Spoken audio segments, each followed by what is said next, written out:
एक बार की बात है, महात्मा बुद्ध के शिष्य आनंद कहीं जा रहे थे। रास्ते में उन्होंने देखा कि एक अधेड़ व्यक्ति एक चट्टान पर बैठा रो रहा है। वे उसके पास गए और बोले, क्या बात है वत्स, तुम कौन हो और क्यों रो रहे हो? आनंद की बात सुनकर उस व्यक्ति की सिसकियां थम गईं। वह अपने आंसू पोंछता हुआ बोला, मैं पास के गांव का रहने वाला एक बदनसीब व्यापारी हूं। मैं जो भी काम करता हूं वह बिगड़ जाता है। व्यापार के चक्कर में मैंने अपनी पत्नी के गहने गंवा दिए, मैंने अपने परिवार को भी खो दिया, यहां तक कि मेरा घर भी गिरवी पड़ा है।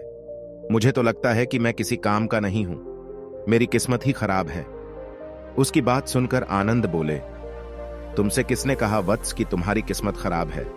जरा मैं भी तो जानूं कि तुम्हारी किस्मत में क्या खराबी है। वह व्यक्ति बोला, पहले मैं खेती करता था, पर हर साल उसमें घाटा होता था। कभी सूखा पड़ जाता तो कभी ज्यादा बारिश के कारण फसल बर्बाद हो जाती। इससे परेशान होकर मैंने व्यापार करने का निश्चय किया। मैंने पत्नी के गहने बेचकर अपना व्यापार शुरू किया, लेकिन मेरा व्यापार नहीं चला। शुरू शुरू में परिवार वालों ने मेरा साथ दिया, लेकिन जैसे जैसे मुझे नुकसान होने लगा, मेरे परिवार वाले भी मुझसे दूर हो गए। मैं यह सब उनके लिए ही कर रहा था, लेकिन अब वे लोग मुझे देखकर नजरें फेर लेते हैं और मुझे ही मेरे परिवार की दुर्दशा का जिम्मेदार ठहराते हैं। उस व्यक्ति ने एक लंबी सी सांस ली और फिर बोला, मेरा एक मित्र है, उसने भी मेरे साथ अपना व्यापार शुरू किया था। उसका व्यापार अच्छा चल रहा है। वह जब भी मेरे घर आता है तो अपनी सफलता की कहानियां सुनाता है। उसकी बातें सुनकर मेरे घर वाले भी कहते हैं कि उसे देख और कुछ सीख। हमें तो लगता है कि तेरे वश का कुछ भी नहीं है। उन लोगों की बातें सुन सुनकर अब तो मुझे भी लगने लगा है कि शायद मेरे वश का कुछ भी नहीं है। अब तो मुझे अपना जीवन ही व्यर्थ लगने लगा है। मेरे मन में ख्याल आता है कि अपना जीवन समाप्त कर लूं। मैं यहां आया भी इसी इरादे से था, लेकिन हिम्मत नहीं कर पाया, इसीलिए यहां एकांत में बैठा विलाप कर रहा था। आनंद बोले, ओह, तो ये बात है। वैसे क्या तुम इसके अलावा कुछ और भी कहना चाहते हो?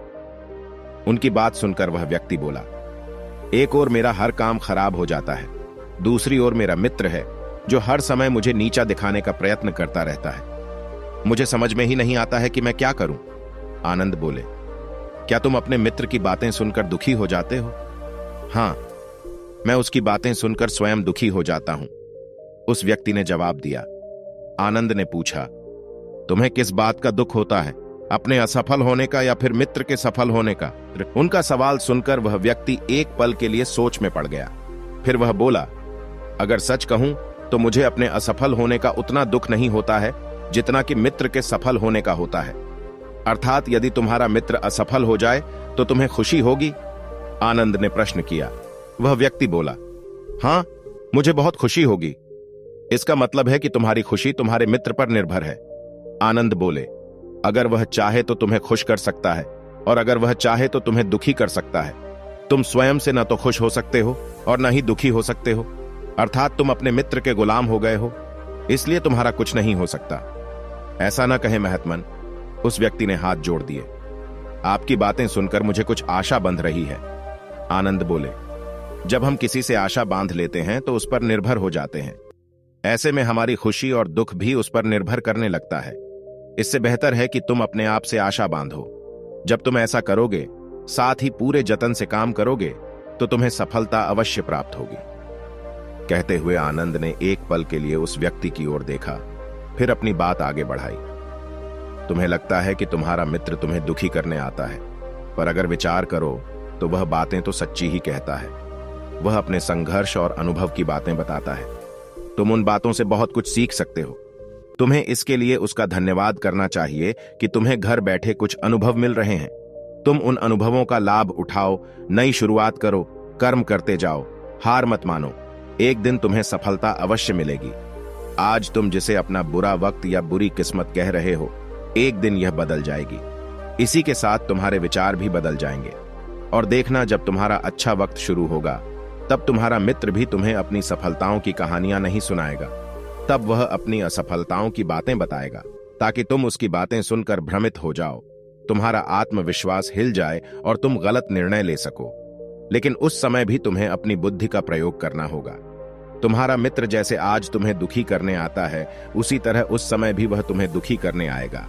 क्योंकि जिस तरह उसे दुखी देखकर तुम्हें मजा आता है, उसी तरह उसे भी तुम्हें दुखी देखने में उतना ही मजा आता है। वह व्यक्ति बोला, आपने सही कहा, लेकिन मेरा सबसे बड़ा दुख यह है कि मेरे परिवार के लोग भी इसमें शामिल हैं। वास्तव में मैं तो अपने परिवार के लिए अच्छा करना चाहता था, लेकिन वे लोग भी मेरी बात नहीं समझते हैं। वे भी मुझे गलत कहते हैं और अब तो वे मेरे साथ भी नहीं हैं। आनंद बोले, मैं सब समझ गया। तुम सांत्वना चाहते हो। वास्तव में इस दुनिया में सभी लोग सांत्वना ही चाहते हैं। हम चाहते हैं कि हम जब भी कुछ करें तो लोग हमारी प्रशंसा करें, लेकिन आमतौर से ऐसा नहीं होता है, इसलिए हम दुखी हो जाते हैं। हमें लगता है कि हमारे मित्र, परिवार वाले सब मतलबी हैं। लेकिन तुम अगर किसी को अपना परिवार मानते हो और उसके लिए कुछ करना भी चाहते हो, तो तुम्हें ऐसा क्यों लगता है कि तुम दूसरों के लिए कुछ कर रहे हो? वास्तव में तुम अपनी खुशी के लिए कर रहे हो। इसलिए परिवार के लिए कुछ करना वास्तव में अपने लिए ही करना होता है। लेकिन अगर ऐसा करते समय तुम्हें लगता है कि तुम दूसरों के लिए कर रहे हो, तो तुम दुखी रहोगे। और अगर तुम्हें लगता है कि तुम अपने लिए कर रहे हो, तो तुम खुश रहोगे। क्योंकि जब तुम अपने लिए कुछ अच्छा करते हो या करना चाहते हो, तब तुम्हें सांत्वना की जरूरत नहीं पड़ती है। आनंद की बातें सुनकर उस व्यक्ति के चेहरे के भाव बदल गए। वह बोला, आप सही कह रहे हैं, मैं समझ गया हूं। अब तक मेरी किस्मत खराब इसलिए थी क्योंकि वह दूसरों के हाथ में थी। अब मैं अपनी किस्मत को अपने हाथ में रखूंगा। मैं फिर से प्रयत्न करूंगा, पूरे मन से काम करूंगा, और जब तक सफलता नहीं मिल जाती, चैन से नहीं बैठूंगा। उस व्यक्ति की बात सुनकर आनंद मुस्कुराए और उसे एक छोटी सी डिबिया देते हुए बोले, इस डिबिया को हमेशा अपने पास रखना। इसमें एक ऐसा राज है जो तुम्हें बड़े से बड़े दुख से भी बाहर निकाल लेगा। लेकिन इसे तभी खोलना जब तुम्हारे जीवन में कोई रास्ता न सुझाई दे और तुम्हें लगे कि सब व्यर्थ है। यह दुनिया व्यर्थ है और यहां रहना भी व्यर्थ है।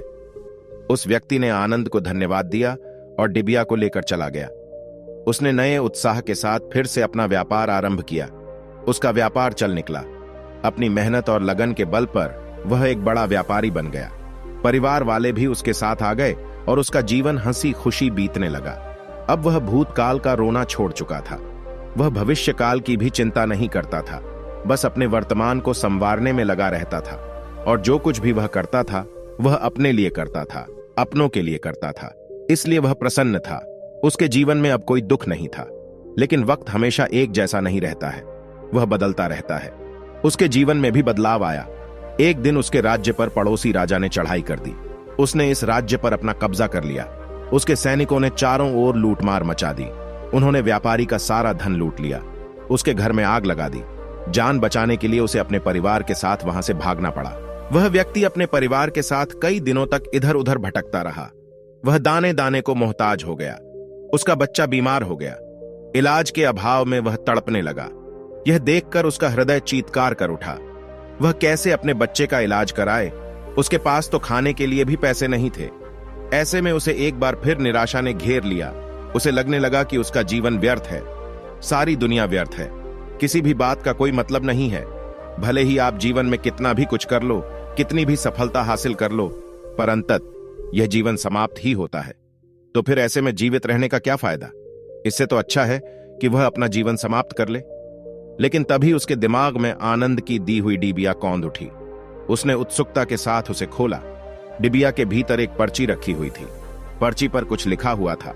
उसे पढ़कर उसकी आंखों के आगे छाया निराशा का अंधेरा छंट गया और वह मुस्कुरा पड़ीढ़ा। पर्ची पर लिखा हुआ था, यह समय भी बीत जाएगा। उसने डिबिया को अपनी मुट्ठी में भींच लिया और एक नई शुरुआत के लिए उठ खड़ा हुआ। दोस्तों, अगर आप भी ऐसी ही परिस्थिति से गुजर रहे हैं तो निराश न हों। अपने अतीत पर शोक मत करें, न ही भविष्य की चिंता करें। अपने वर्तमान को जिएं और उसे बेहतर बनाने के लिए सच्चे मन से प्रयत्न करें। यकीन माने, जल्दी ही आपकी किस्मत भी बदलने वाली है। दोस्तों, हमारी वीडियो आपको अच्छी लगे तो वीडियो को लाइक कर दीजिए और चैनल को सब्सक्राइब करिए। वीडियो को देखने के लिए आपका बहुत बहुत धन्यवाद।